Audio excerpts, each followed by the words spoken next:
Hello and welcome to the Hoop Collective podcast. We talk about the NBA, which we are doing on Thursday afternoon. We have a couple of announcements off the top, but we'll get to that in 1 second. First off, joining us from San Jose, California, it's Tim Bontemps. Hello, everybody. MacMahon, he just hates New York City. He moved there, he bought a home there, and he's never there. He just hates it. I love New York City. It just has not been a place I've been very much this summer. Joining us from Dallas, Texas, Bam MacMahon. Howdy, partners. I hate New York City. True or false? You're from New York. True or false, MacMahon? You are vacationing with Tim Bontemps in the next 7 days. This is true. This is absolutely true. I'm going to get some of that California sunshine. Man. The next podcast will be recorded with us in the same place. My God. It's going to be wild. It's going to be something. All right. We have an announcement. Jackson was putting in bomb sound effects the other day. I don't know what he's got hooked up for this. We are going back on the road for another live show. I have been talked into it again. Where? We will be going to my hometown of Akron, Ohio, to my alma mater, St. Vincent St. Mary High School. Totally known as your alma mater. Absolutely. Not St. Vincent St. Mary's, as many an NBA public address announcer has mistakenly called it over the years. St. Vincent St. Mary, the auditorium. We will have a Hoop Collective live show on what better date than Friday the 13th, Friday, September 13th. Tickets are going on sale now. And Bontemps and MacMahon will be there. Oh, we're invited. Cool. You're invited. You'll have to you're not staying with my family, so good luck to you on that. But Jackson will be there. We have a couple of good guests lined up. Don't want to say for sure because you never know how schedules can change and who could get traded. Anyway, so that'll be Friday, September 13th. On Saturday, September 14th, we have it's the dovetail with bobblehead night at the Akron Rubber Ducks. So what you can do here is you can go to the live show on Friday night. Then Saturday, you get your Brian Windhorst bobblehead ball, and then watch Wendy throw out the first pitch before the Akron Rubber Ducks game. That's what you're doing. I'm not sure anybody else wants to do that. I think there's a lot of people. The last time, everybody, listen, you didn't think people were going to want those cards, those autographed trading cards, and those things went like hotcakes. People were fired up about that. I know the people would love to have a Brian Wendy Windhorst bobblehead doll where the hair on that thing's about as hard as your actual hair rate. Back in. I know. Tickets are $30 for general admission seating. They will benefit St. Vincent St. Mary High School. We're not taking that money to make money, but everybody will get Hoop Collective merch. And there's also going to be a special pre-show meet and greet in the LeBron James Arena, which is down the hall from the auditorium there at St. V, where I saw many a spring musical in my years. Oh, spring musical. They had a fall play and a spring musical in the auditorium. The fall was a play and the spring was a musical. Yeah. What was your role in the musical? I had no role in the drama department. Now you do.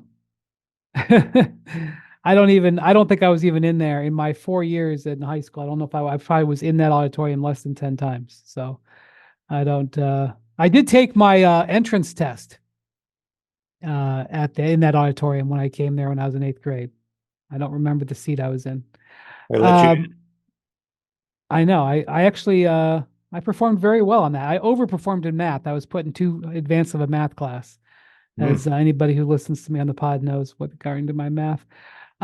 Anyway, you can go to hoopcollective.eventbrite.com now to get your tickets.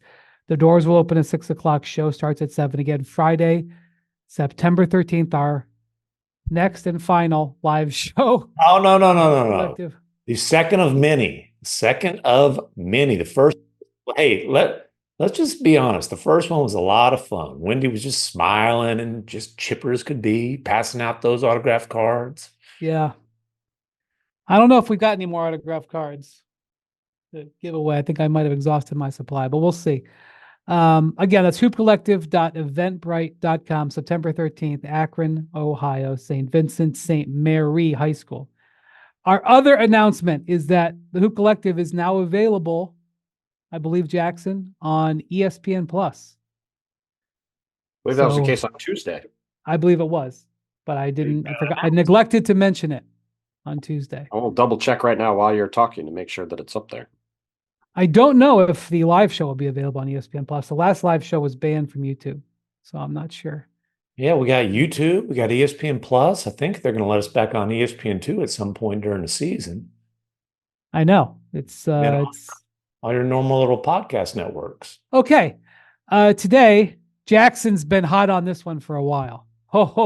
Jackson has wanted to do this show for a long time. He's wanted this show like he wants a Syracuse victory over Boston College. Who's Syracuse's big ACC rival in football? I mean, do they have one?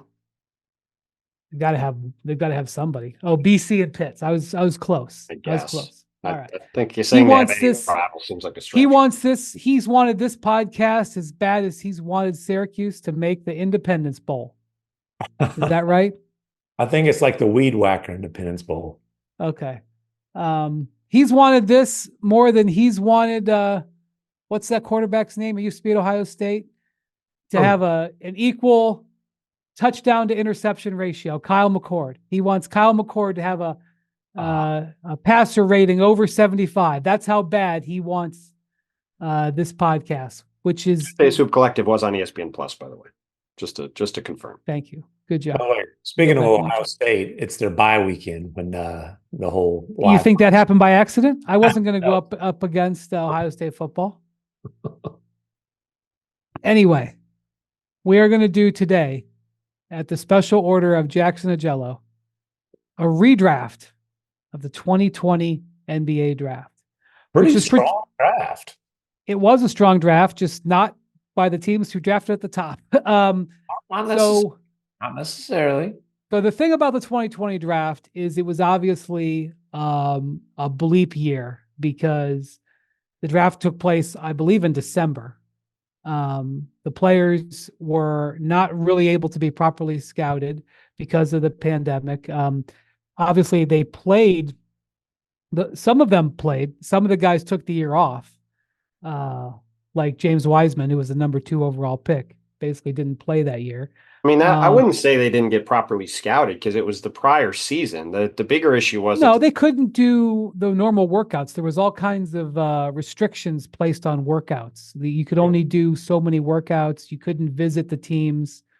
Yeah, I mean, the biggest issue was that the guys who were picked first and second in LaMelo Ball and James Wiseman both didn't.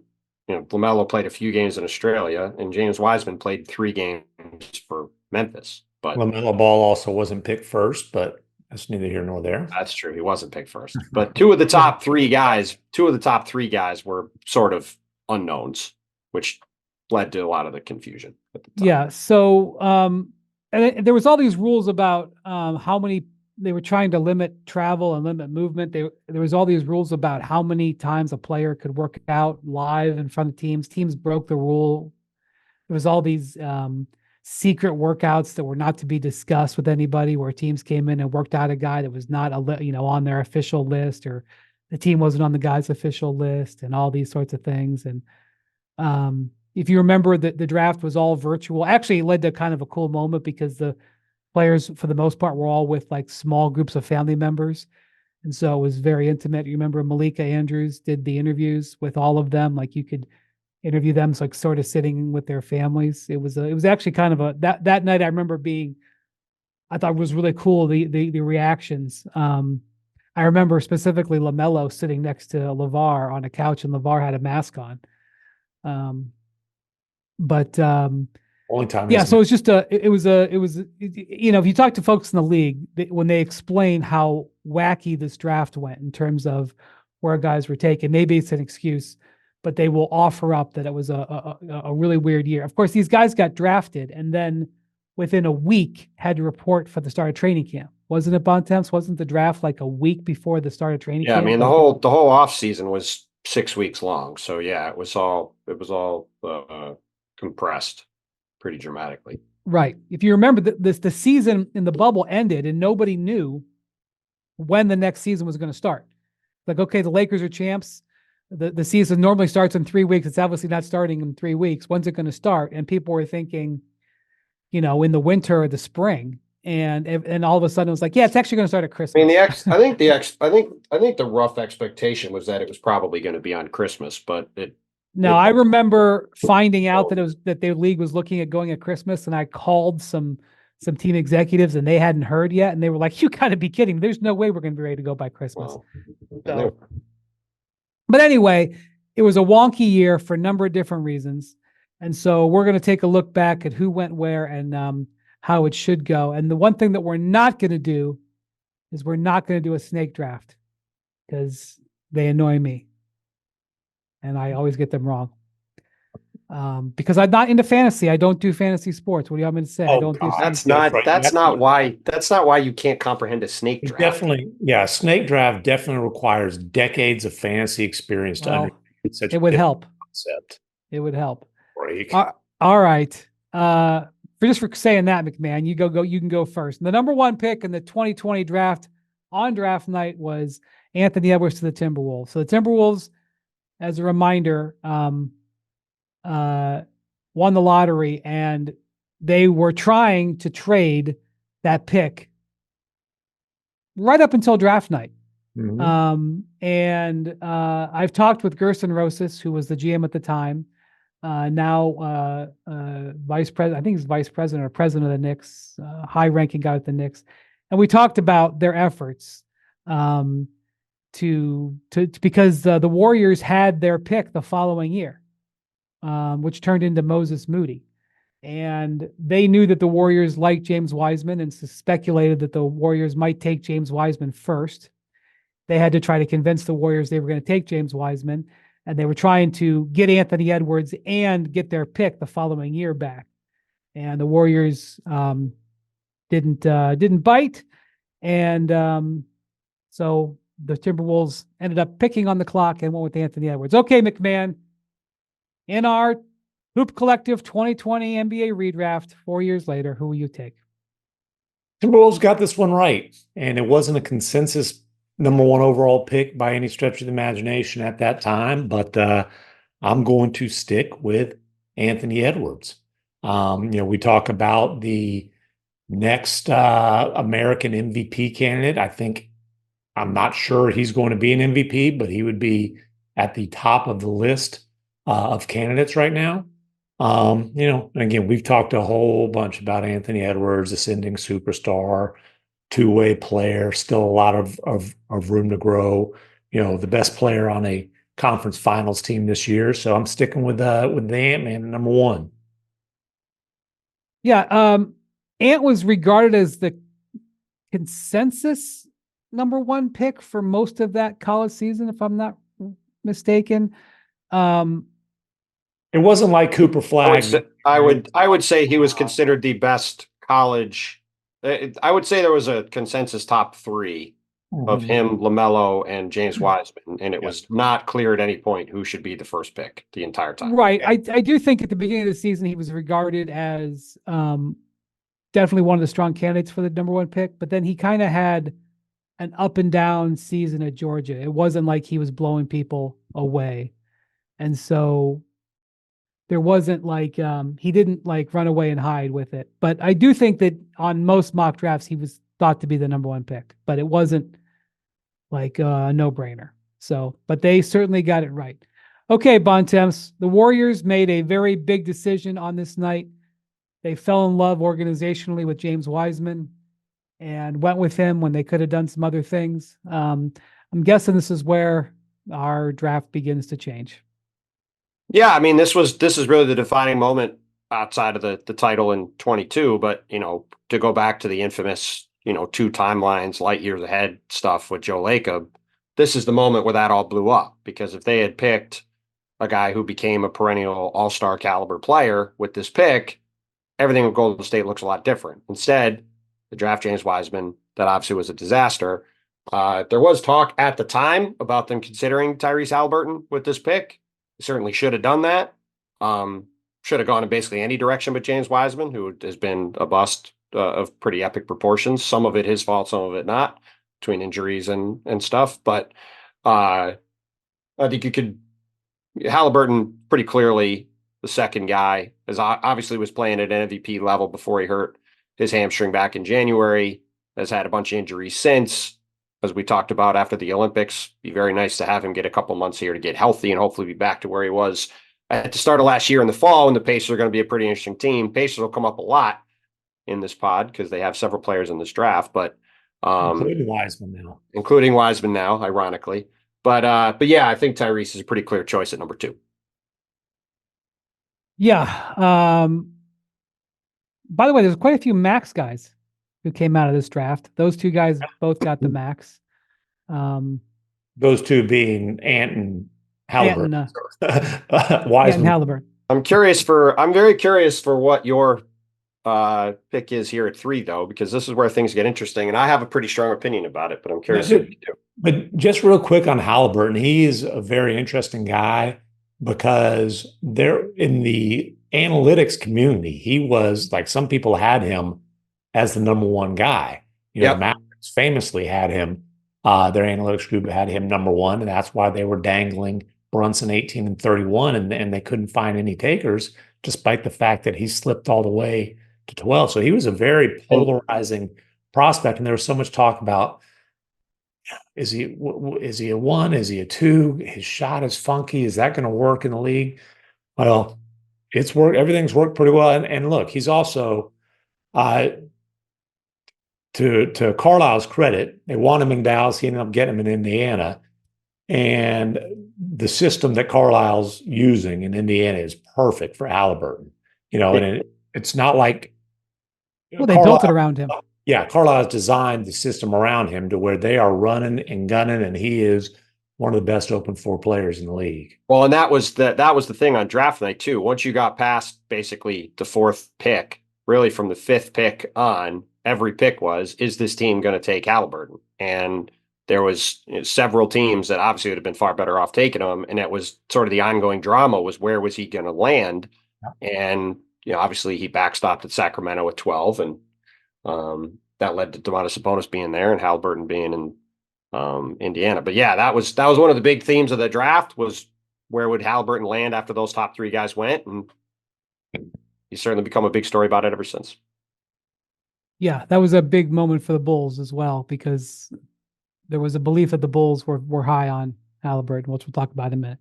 Okay, this is the one of the big picks of this draft as we look at this, number 3 of the Hornets. They went with LaMelo. LaMelo subsequently made he was rookie of the year. And made an all-star appearance his second year. His second year, he played 75 games, averaged 20 points, 7 rebounds, 8 assists, shot 39% on 8 threes a game. And he basically has barely been heard from since. The last 2 years, he's played 58 games due to a series of ankle and leg injuries.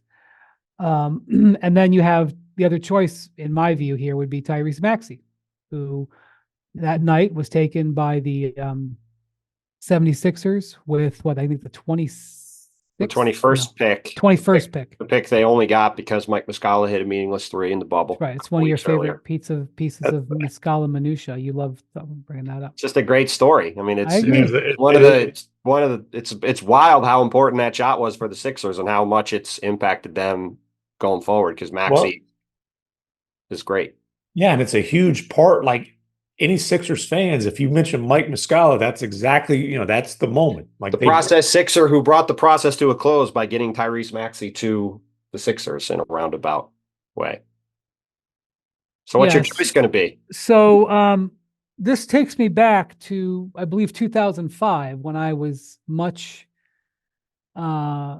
greener, didn't know anything. I'd covered the NBA for 3 years. And I remember there was this big thing, like, who should you take higher in the draft, Darren Williams or Chris Paul. And of course, it's laughable, although Darren Williams had a bright series of years. Obviously, Chris Paul's first ballot Hall of Famer, and Darren Williams is not. Darren Williams is boxing. And I always, in those early years, I favored Darren Williams because I always felt that you needed, if you had a choice between two players that were comparable, you always took the bigger player. Darren Williams is also an awesome player for quite a while too. Yeah. I remember I had a long-term bet with my best friend. I thought Ryan Leaf would be better than Peyton Manning. And he believed it would be Leaf, or he believed it would be Manning. Yeah. And we'd be like 3-4 years in, and he'd be like, I think we can declare the bet over. And I go, hey, time will tell. The Darren Williams, Chris Paul discussion lasted longer than that, but it had a similar. It did. Yeah. It did. I mean, it lasted until a couple of years into D. Will's time with the Nets. Yep.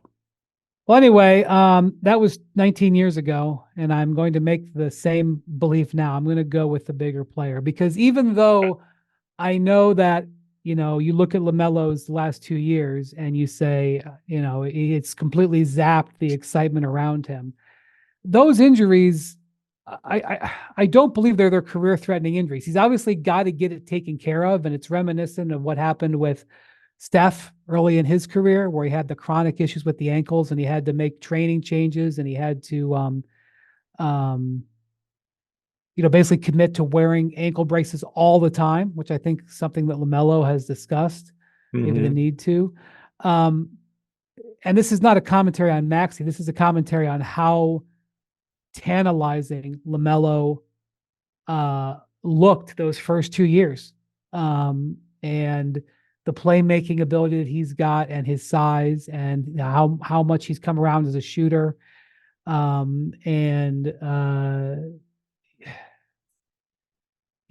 think that he can be a good defender as well, in time. So I would still take LaMelo at 3, recognizing that the last 2 years have been problematic, to say the least, as Halliburton has exploded. As Maxey has exploded, Halliburton too. Yeah. But as Maxey has exploded, Maxey just, won Most Improved and won the or made the All-Star team. And 2 years ago, the year where LaMelo was really was running hot and then got injured, Maxey still was terrific even 2 years ago. It's not like this is a 1 year wonder with Maxey. His buildup has been steady, and there's no reason to think it's going to stop. In fact, you'd almost bet on it to continue. But 2 years ago, LaMelo would have been the number 1 pick. He would have been ahead of him. He would have been ahead of everybody. So I understand it. I personally would go the other way, and I would pick Maxey because of the combination of the way he has steadily improved, the way his unbelievable speed, the fact he's become a legitimate 40% plus 3-point shooter who can shoot every way with the ball. And I'm also around him a lot, so I'm a little biased on it, I'll admit, but the combination of that and the off-court stuff, where he is as beloved a guy by his teammates in the league and the way he works in general, I would bet on that. LaMelo's talent is unbelievably tantalizing, but the injury part is the main thing I'm concerned about. I also would disagree on the defense component, where he could. I'm not sure. I saw MacMahon made a similar look to me. Well, obviously he's not there now. He's 6'7", 6'8". He's a huge guard with great passing ability who can do just about anything with the ball. So I understand going with him. I personally would have taken Maxey first. Yeah, there's no question the ceiling is higher for LaMelo. LaMelo has as high a ceiling as all but a handful of players in the NBA. I would have taken Maxey over him. I would err on the side of reliability. I don't know that LaMelo Ball can play winning basketball. I don't know if LaMelo Ball can be the franchise player on a winner, because he's got a pretty empty calories game, right? Dude, the man can fill up a box score, but his efficiency, even despite the fact that he shot the 3 pretty well, his efficiency is garbage. His defense is horrific. And I don't see a lot of evidence that the guy considers winning to be a priority. I would agree with that, except for the fact that he's playing in one of the worst organizations in the league. And there's a chicken and egg there. Yeah, I mean, listen, we're going to find out the next couple of years. Like they've got Charlotte's got pretty good infrastructure there now. They got Charles Lee in from the Celtics as their new head coach. Brandon Miller had a really nice year last year as a rookie. We'll see if Mark Williams can play. He had a pretty intriguing rookie year. Then he had this back injury that knocked him out for basically all last year. Like they have some pieces there around him, and they're instilling a new system, new everything. So like now's an opportunity after basically missing the last 2 years. Can LaMelo come back, be on the court regularly, stay healthy, and show he can push the team forward? I mean, that's the whole question with him. I mean, it's going to be really interesting to see. His all-star season, they were 43-39. They went to the play-in. They got beat by 29 in the play-in game when he was 7 of 25. I don't know, man. I would. Yeah, I agree. That team was terrible on defense, and that's why James Borrego got fired.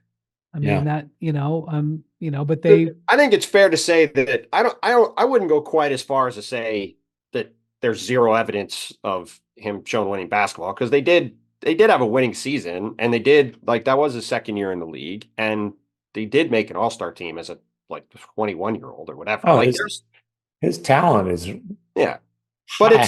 but he's got a lot to prove over the next couple of years. He turned 23 this week. Yeah. He's still very young. He's played 180 career games.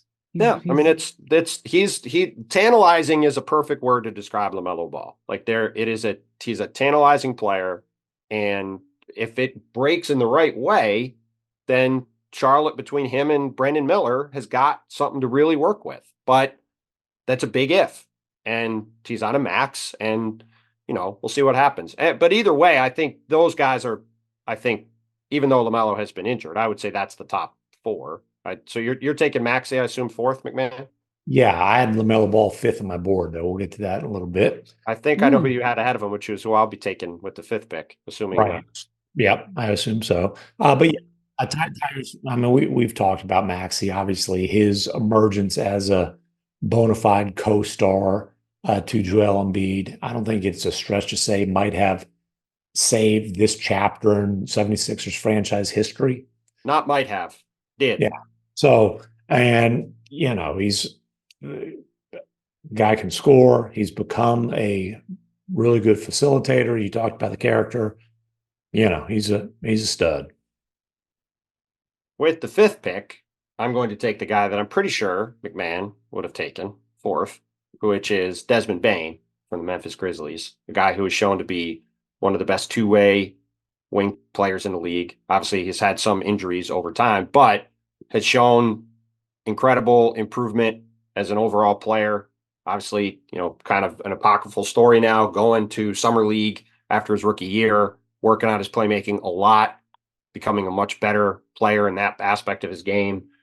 Another one of these guys that, like Tyrese Maxey, I'm going to bet on his work ethic and ability to continue to get better. And, look, it's easy to forget because of all the chaos that's gone on in Memphis, but when Jaren Jackson and Ja Morant are healthy, they're awfully, awfully good. And I think, it's going to be interesting to see what happens with Zach Edey this year. Looks like he slimmed down a little bit. There's some videos that our guy Chris Vernon in Memphis was getting all fired up about him and Ja working out together. But I'm really intrigued by this Memphis team, both to see what happens with Ja. Was last year an aberration for Jaren Jackson, who some people think might have taken a little bit of a step back in what was a lost year for them? How does he look? How does Edey look? And after some injuries, how does Desmond Bane look? Because if that group is healthy and playing well, I don't think there's any reason to think they can't be back in the top four in the West and causing a lot of problems for teams. So I think Bane, with his two-way ability on the wing, his shooting, everybody's looking for two-way wing players, even though he's on the smaller side. It's got to be more of a two-guard. Still, a guy I'd love to have on my team, and obviously was a steal at 30, and certainly a nice what if would have been, what if the Celtics did not move Enes Kanter in a salary dump and just took Desmond Bane at 30? That would have been an interesting alternate history, but instead he ended up in Memphis and is a huge part of their program going forward. Yeah, a couple of things. One, Patrick Williams went number 4 to Chicago. Just Oops. recently got an $80 million new contract. 90. 90, but who's counting? Player Was it option. 90? Oh, And he man. got a player option on the last year. Yeah. Oh, 'Cause there was we a went lot, over. We went a lot over of that. competition for his services. Yeah. That was Desmond Bain. By the way, fifth was Isaac Okoro to the Cavs, who actually remains probably the highest profile free agent. Yeah. Would we agree with that? He's a restricted Sure. free agent, has been hanging out. Here's our little Cavs corner aspect corner. of it. I don't think that to go back to a couple years ago when Colin Sexton was a restricted free agent from the Cavs. Yeah. If you remember, it got very late in the summer. I can't remember. I think it was in August. Although that may have been in the. It was a Donovan Mitchell. He was it was a sign and trade in the Donovan Mitchell deal. Yes, that's right. But I'm trying to That remember if was the definitely schedule off. was. Yeah, I know, but hold on. I'm just trying to think of what if the schedule was off that year, if it was a COVID year. But anyway, yeah, he ended up getting signed and traded. But I remember that before he got signed and traded, there was very, very minimal negotiation that took place between the Cavs and Sexton. The Cavs sort of really hard lined and probably would have stayed on the hard line had they not ended up getting a chance to trade for Donovan Mitchell. And then they worked out the sign and trade. I think this is the same situation here. The Cavs have hardlined with another restricted free agent, Isaac Okoro. I think there's only been a little bit of talking back and forth. I'm sure it will increase as we get closer to camp, but I think the Cavs are realizing that all the money is spent out there. Okoro has the option of taking his qualifying offer. I am told the Cavs made a multi-year offer, whatever that's worth. So it's kind of a no-brainer. They would make a multi-year offer. But so anyway, Okoro was the fifth pick and remains, a rotation player for the Cavs, but certainly not what they were hoping to get with the number 5 pick. Not what you're hoping to get from the number 5 pick, but I tell you, and like you said, it's not as simple as saying he could help a lot of because there's not very many teams that can put a reasonable offer on the table now. But man, he is an elite wing defender who it's low volume, but he's actually developed into a good percentage 3-point shooter.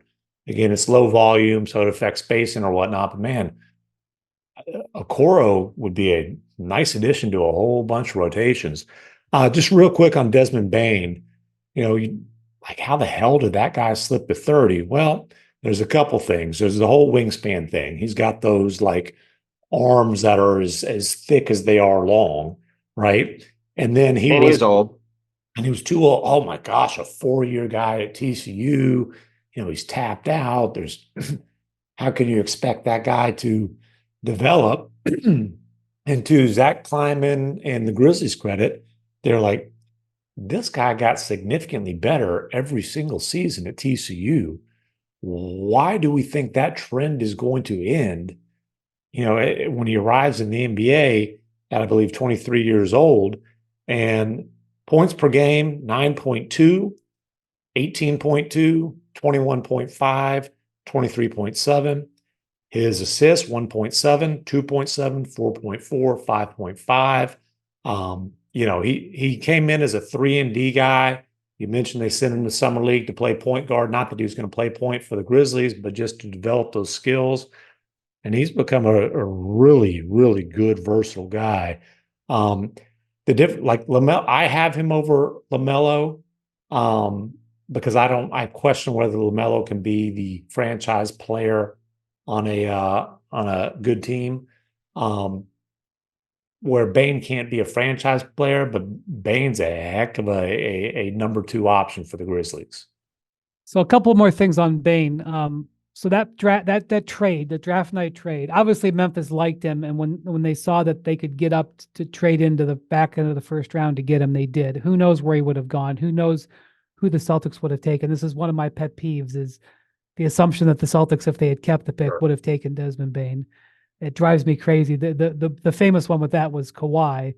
The idea that had the Pacers kept the pick that they traded for Kawhi, that the Pacers would have ended up with Kawhi. But anyway, They traded 2 future second-round picks, as Bontemps mentioned, and Enes Kanter, who ended up actually in Portland in that deal. And that's one of the reasons why the Celtics were panned for that trade, obviously, pretty quickly. And that's one of the reasons why, like a year ago, when Wick Grusbach, the team's owner, who's now selling the team, came out and said, or maybe it was a little over a year ago, whenever it was, when he came out and said, we're going to spend whatever it takes. I mean, there were times where the Celtics didn't spend. We're not willing to go, into the luxury tax or deep into the tax. And that did in fact change. The trades that they've made some trades to trim salary a little bit, but, going after Porzingis, going after, Drew Holiday, going after Derek White, and then paying all these guys, that was a departure from the way the Celtics were doing business. And that Bane trade, which was a salary dump move, they did get wrapped on the knuckles of that, especially after they may have been a player or half a player short, and going out in the playoffs the previous 2 years. So I just want to point that out is, now the Celtics front office is on a super hot streak, making, 3 or 4 consecutive really good trades, but they were flambéed for that, letting that Bane trade happen. I mean, I feel like that's a little strong for how that was at the time. There were stories out there like this was one of the worst trades of the last 3 years. Well, when Bane was taken off and the Grizzlies were finishing second, and he was like, that player, the Celtics got grilled for that. It wasn't regarded as like what the Nets did with their trade with the Celtics, but they got criticized, including by you, sir, for not spending over the years. The period you're talking about, they had two of their main players were on rookie deals for most of it. And then Jaylen Brown was on the best contract in the league. Like they didn't spend into the tax very often, and they got out of the tax actually when they went to the finals in 22. But that was in part because of the remnants of the infamous Nets trade, where they had all these guys on rookie contracts that were playing, they were all key players on their team for a long time. Since then, they've ramped it up. The other thing is, I'm not sure, like, Desmond Bane obviously is going to be a solid player regardless, but he wouldn't have had the same opportunity to develop in Boston that he did in Memphis. Or, even if you wanted, like, obviously, listen, the Warriors would have been in a lot better shape. Not that this was any kind of consideration, but taking Bane over Wiseman, he wouldn't have had the same opportunity there. The Mavericks got ripped pretty good. Bane went to TCU right down I-30. Yeah. He would have had a pretty good opportunity there, and they took Josh Green, but that wasn't, the conversation wasn't Bane or Josh Green. It was Bane or Sadiq Bey. We've heard you talk all along this whole summer about the I-35 pipeline. Who else is on the I-30 pipeline there, MacMahon? Oh, it's not a whole lot. Okay, so basically, it's not basically it. Yeah. All right. There are several options at 6. I will not list all the options because I want you to when you make your choices to be able to choose them. But just like with the 3 pick, I've kind of put myself in the corner several times here. There are several different options here. On draft night, the number 6 pick was with the Hawks, and they went with Onyeka Okongwu, who's had a nice start to his career, got extended before last season, but wouldn't be the 6th pick. Good player has been blocked for a lot of the time he's been in the league by Clint Capella. That's true. But certainly his career is still unfolding. Yep. Sure. Maybe we'll go in this. We're only doing the lottery here, so maybe we'll hear his name again here. But I had 3 players I had to choose from here, in my view, and I am again going to lean on size, and I'm going to take Jaden McDaniels, who was initially taken and traded twice around the draft. He was initially taken by the Lakers, and then he went to the Thunder. I'm not sure who else was in that deal with the Thunder. Well, I know this. The Thunder traded 28 and 25 for 17. They traded Jaden McDaniels and Emmanuel Quickly, that's the picks they ended up being, for Opoku. Sam Presti's done a lot of great work. That deal is not one of them. And then Danny Green was traded with Jaden McDaniels to that Jaden McDaniels. Initially, the pick was traded to Oklahoma City with Danny Green for Dennis Schroeder. Right, that's right. In the Okay, first Schroeder, of the that was moves the for the Schroeder, that was Lakers. the Schroeder trade. Right. Yes, Okay. the first of And they many also moves got where the Lakers went away from a very concrete formula that won them the title of 3-and-D players around LeBron and AD, and began breaking that down to do other things that were not nearly as smart. Well, again, the Lakers might not have, had they held the pick, might not have taken Jaden McDaniels there, but that would have been a good pick had they taken Jaden McDaniels there. And McDaniels is the epitome of a role player who could help any team. When you talk about a wing with that kind of length, who is an all defense guy, still very much a developing offensive player. He's had a season where he shot three really well. Most of his career, he has not. I think there's a lot more left there, but he's definitely the guy I would have taken here. Well, 6'9", 7-foot wingspan, second team all defense in his fourth year. Great. He signed a I should have it, like $130 million contract last year. Yeah, there's some incentives in there, all that, but it's interesting. I would have took somebody else. I'm curious who you take at 7. Yeah. The thing is, when you think about what you need in the NBA, I mean, I don't think any of the guys, being picked here are stars. I think we're into high level role player zone here. I don't know. Maybe people would debate me on that, but you just need this type of player. It's just vitally important to have this type of player. And when the Wolves made the deal, when Tim Connolly made the deal to get Rudy Gobert, they celebrated that they kept McDaniels out of the deal. I remember big time. it was kind of like I remember when the Celtics did the deal for Kevin Garnett, they celebrated that they kept Rondo out of the deal. And Rondo hadn't blown anybody away his first couple of years. He showed some promise, but they were like, the untouchable guy in this deal is Rondo. And that ended up being really important as they built that team, is having Rondo. Well, they celebrated keeping Jaden McDaniels. And he hadn't exactly blown anybody away at that point, but he obviously had shown really good promise as a defender. Okay. So, was it McMahon's turn now? Yeah. 7? It is my turn at 7. And by the way, the Pistons drafted Killian Hayes with a number 7 overall pick. Bontemps. One of Bontemps' favorite players. I don't need to say anything. Where's Killian these days? I believe he signed an Exhibit 10 deal with the Nets. He is not on the French national team, I'll tell you that. No, he was not. I'm going to go with the guy who went 11th in this draft. This is who I would have taken 6th.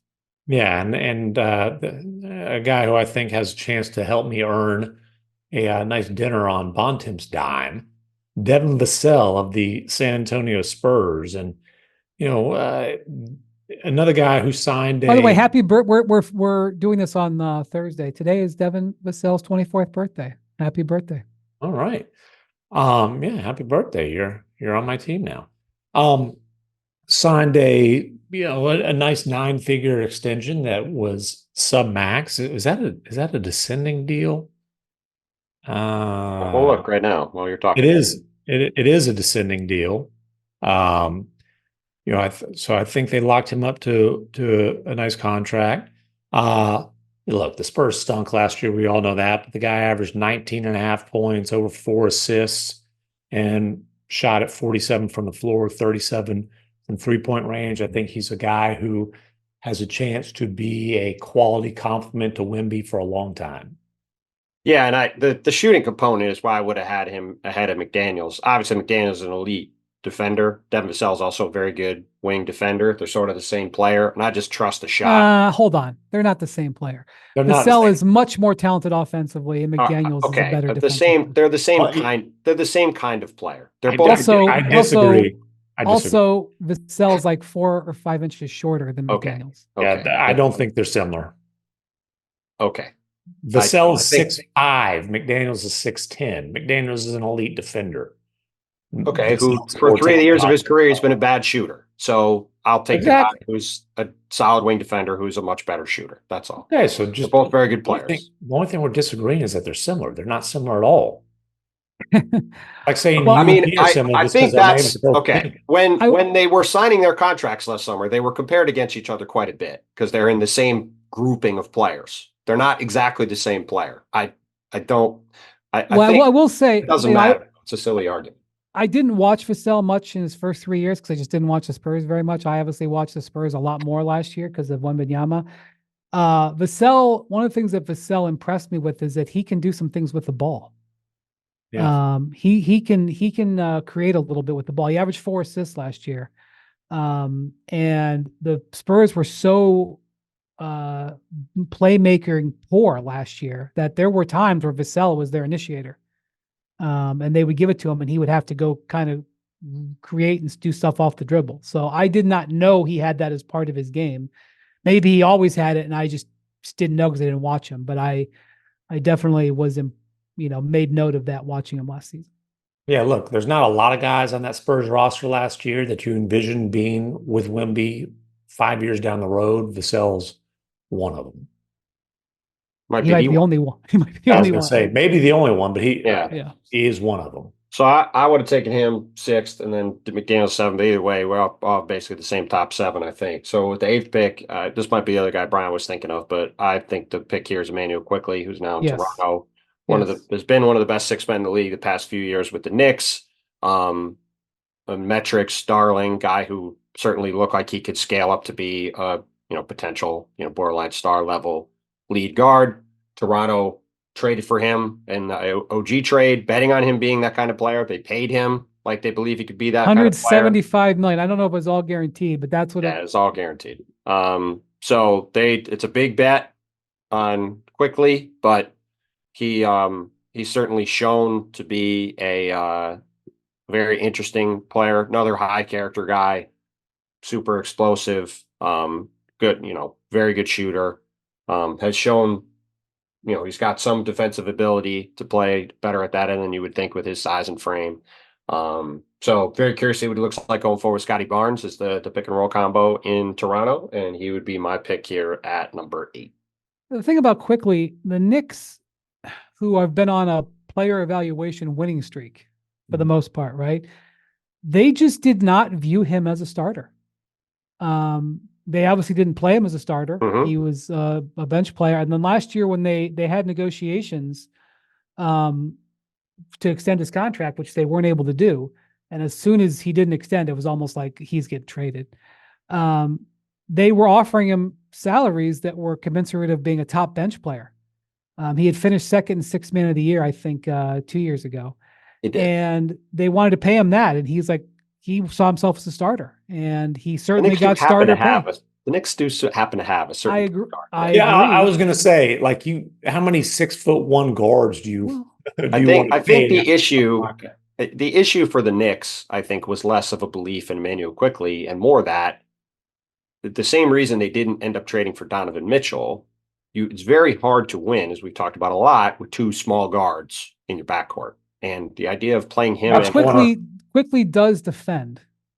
Yes, but he's small. But he needs to defend point guards. Yes. And the two of them together is not, if you were paying Emmanuel Quickly like a starter next to Jalen Brunson, that's not a long-term path to being a championship level team. Whereas turning him into a guy like OG Anunoby, who's a big wing who can guard people, that it's a better balanced roster. This way. So I would say for the Knicks to have him on their team, they had to pay him like a high-end bench player because for the Knicks, he was going to be a high-end bench player. Whereas for Toronto, they can give him the ball and he can be their lead guard. And I think they aggressively paid him this summer, but they certainly are betting on him growing into that contract of being a guy who can make an all-star team or two. And if he does, it'll look pretty good. Yeah, I mean, this could totally be a win-win type of deal. And, Quickly has proven that he can be one of the best six-man bucket-getting type guards in the league. The jury is out, or he hadn't really had a chance to make the case. Right. That he can be a quality starting point guard, and that's what we'll find out over these next couple of years. It's interesting. We've got a number 8 in this draft. I think Rob Dillingham has a chance to be that same type of player. Like I think Dillingham's going to be able to score once he gets his feet under him in the NBA, and then we'll see down the road whether he can be a starting point guard. Obviously, that's the hope in Minnesota. If he becomes Emmanuel quickly, they will be very happy. Yeah. But they do need him to be the successor to Mike Conley. No question. Like, they need him to be Emmanuel quickly. But if he does that, I don't think he can guard the same way that IQ can. But if he can become that kind of player, particularly at least on offense, that will be a win for Minnesota, at least in the short term. All right. I think have a tough pick here with number 9. The Wizards drafted Denny Avdia, number 9 on draft night, who actually wouldn't be the worst pick here. There's a number of choices here. They're all similar type of players. I'm not like beating the table to say that this is the best of them, but I am going to go with Aaron Nesmith, who went with the Celtics with the 14th pick. I am probably biased by the fact that I saw Nesmith play a lot in the postseason in person. He really came into his own this last year with Indiana. Really, the thing I like about him, really defends. Works hard on defense, has good size. Physical as hell.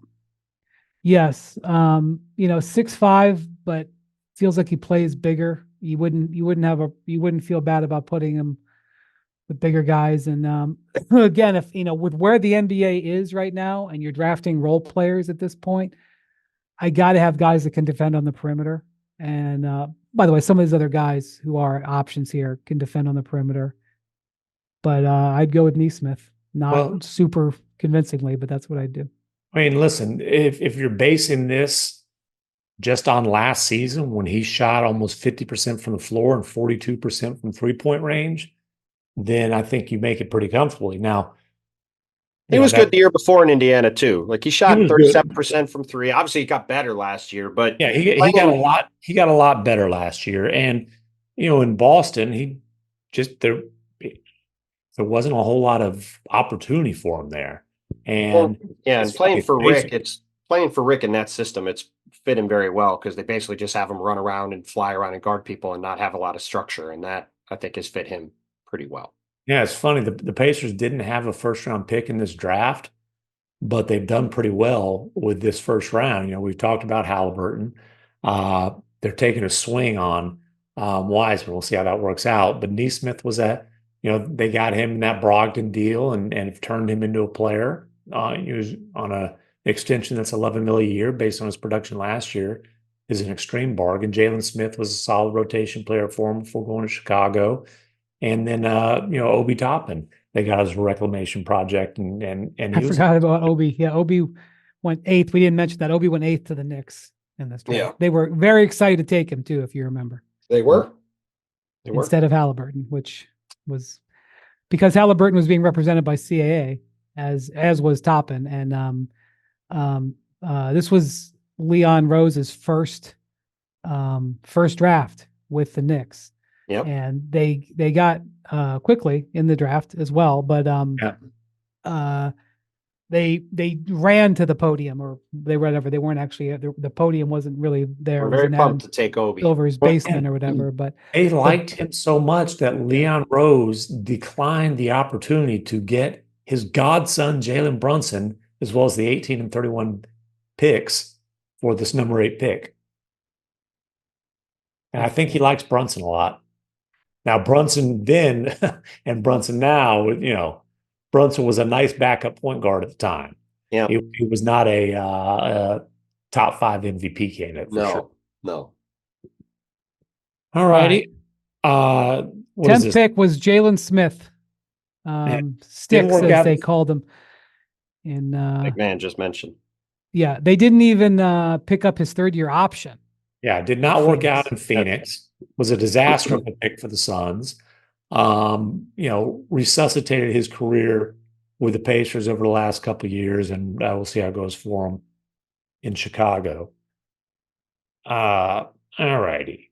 So 10th overall pick. I'm going to go with the guy who went 6th to the Hawks, Onyeka Okongwu.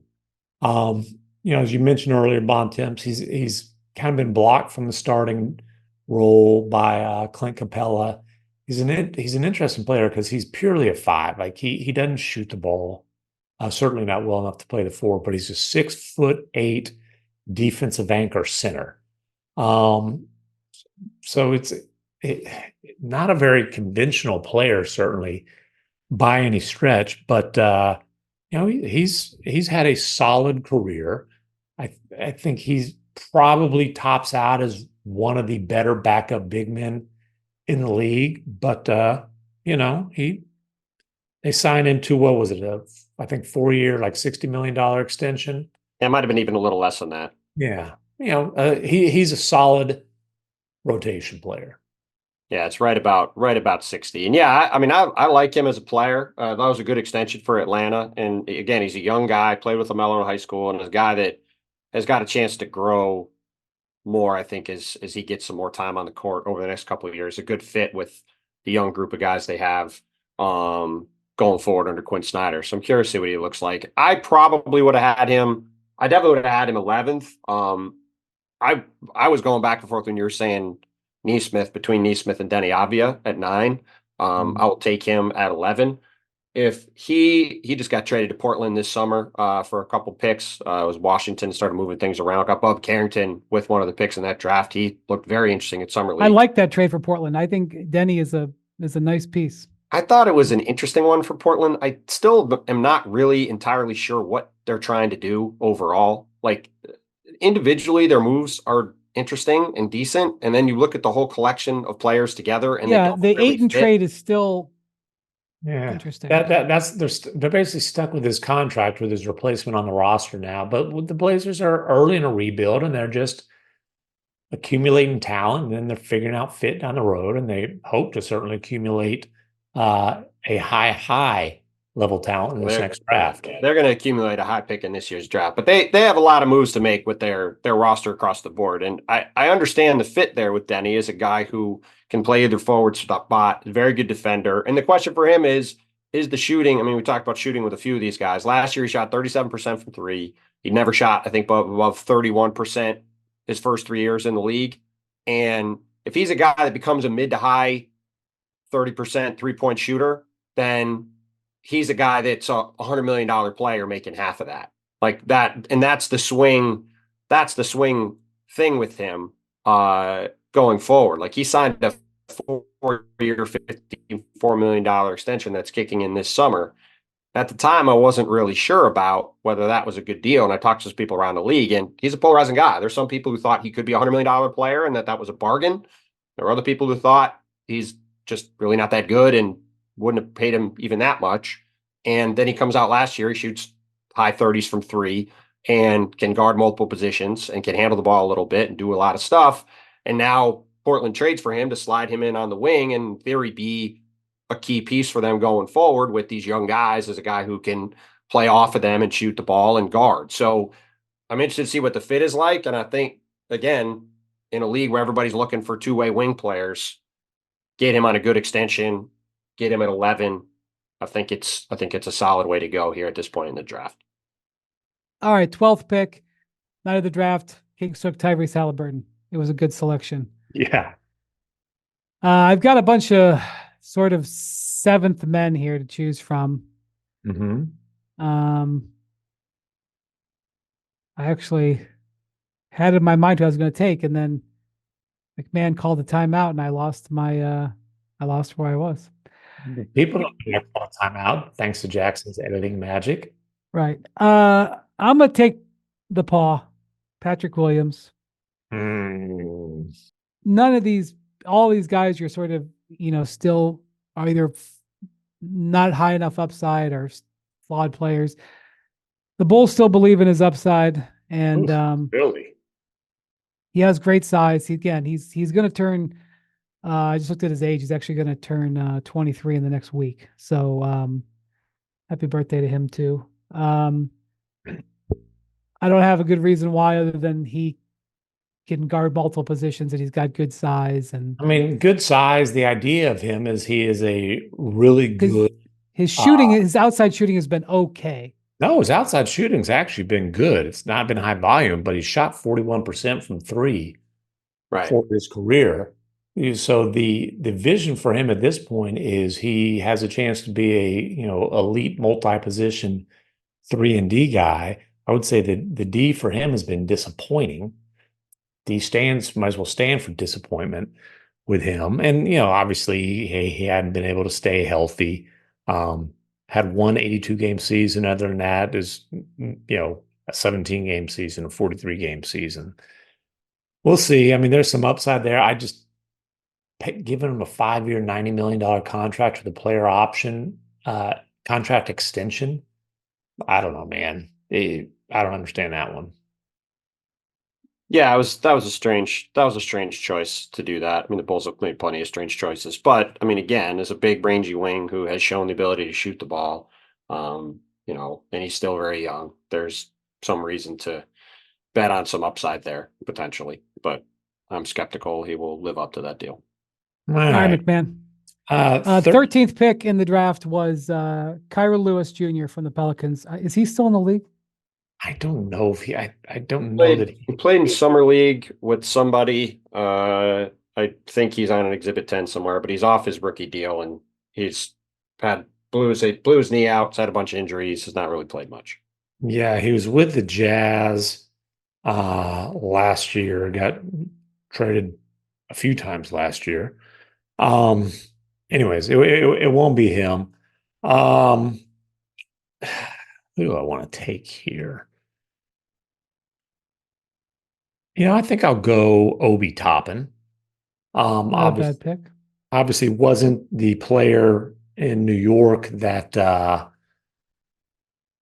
Knicks hoped when he was the number 8 overall pick, but had a good year last year for the Pacers, and I think really kind of is a good fit in that wide open style. Shot at 57% from the floor, 40% from 3-point range, not high volume. We'll see if that holds up. The athleticism has never been in question. I think he's in a good place right now as far as being a second unit offensive punch for a high tempo team. Sounds good. All right, let's go with the 14th pick, which was for you, Bontemps, and on draft night it was the Celtics with Aaron Nesmith. Is this the last one we're doing here? It is. Okay. We're officially petering out. Yeah, I would probably have had Obi a decent chunk farther down because I still don't.